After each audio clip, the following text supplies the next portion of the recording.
ஆலயமணி படத்துல அபிநய சரஸ்வதி கன்னடத்து பைங்கிலி சுரஜதேவி பயன்படுத்திய சோப்பு டப்பா. இதோட ஆரம்ப விலை வெறும் 60 லட்ச ரூபாய் மட்டுமே. டெஸ்லா அதோட ஃபர்ஸ்ட் ஷோரூம் மும்பைல வந்து ஓபன் பண்ணிருக்காங்க இந்தியால. பேஸ் மாடலோட ஸ்டார்டிங் பிரைஸ் 60 லட்ச ரூபாய் எக்ஸ் ஷோரூம். இதுக்கு மேல டாக்ஸ் எல்லாம் வரும், அது ஒரு விஷயம். இங்க அதோட பாதி விலையில இருக்கிற கார் தான் ஆக்சுவலி. ஆனா வந்து இங்கே யாராவது மதிக்க மாட்டாங்க வச்சுக்கோங்க, அது ஒரு விஷயம். இந்த காரை ஒரு படி மேல போயிட்டு இந்த கார் வச்சுனா கேன் கூட சொல்றாங்க. ஸோ ஏற்கனவே இன்டர்நெட்டே வந்து ரெண்டா இருக்குது, ஐசி இன்ஜினா எலக்ட்ரிக் இன்ஜினான்னு சொல்லிட்டு. இவ்வளவு பெரிய ஒரு பிராண்ட் வந்து இந்தியா மாதிரி ஒரு மார்க்கெட் லான்ச் பண்ணும்போது கண்டிப்பா பிரைஸ் வந்து பாத்துருக்கணும். 60 லட்ச ரூபா இருந்தா இந்தியால இந்த காரை நீங்க வாங்குவீங்களா?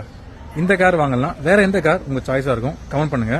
அண்ட் இவ்வளவு பெரிய பிராண்ட் கிட்ட இருந்து என்ன ஒரு ஏமாற்றம் எனக்கு பாத்தீங்கன்னா, காரை பத்தி ஒரு குறை இல்ல, கார் நல்ல கார், நிறைய ஃபீச்சர்ஸ் இருக்கு, எல்லாமே ஓகே. பட் அதோட பிரைசிங், அதோட லான்ச் பண்ற மார்க்கெட் ஒன்று இருக்குல்ல, அங்க போகுமா? இவங்க கிட்ட இருக்க பினான்சியல் பேக்கப்க்கு இவங்க டெஃபினட்டா வந்து ஒரு மேனுஃபேக்சரிங் யூனிட் வச்சு அங்க மேனுஃபேக்சர் பண்ணி அவங்களால இந்தியன் மார்க்கெட்டை பிடிக்க முடியலனா கூட அதை வந்து எக்ஸ்போர்ட் பண்ணலாம். உங்களுக்கு ஆப்ஷன்ஸ் நிறைய இருக்கு இந்த பிராண்டுக்கு. பட் அதெல்லாம் யோசிக்காம இவங்க ஏன் வந்து இப்படி இந்த ரேட்ல லான்ச் பண்ணான்னு தெரியல. இது எந்த அளவுக்கு கிக் ஆஃப் ஆகணும்னு தெரியல. பொறுத்து இருந்து பார்ப்போம். இந்த வீடியோ உங்களுக்கு பிடிச்சிருந்தா கண்டிப்பா ஒரு லைக், ஒரு ஃபாலோ கொடுங்க. நிறைய பேசுவோம். பாய்.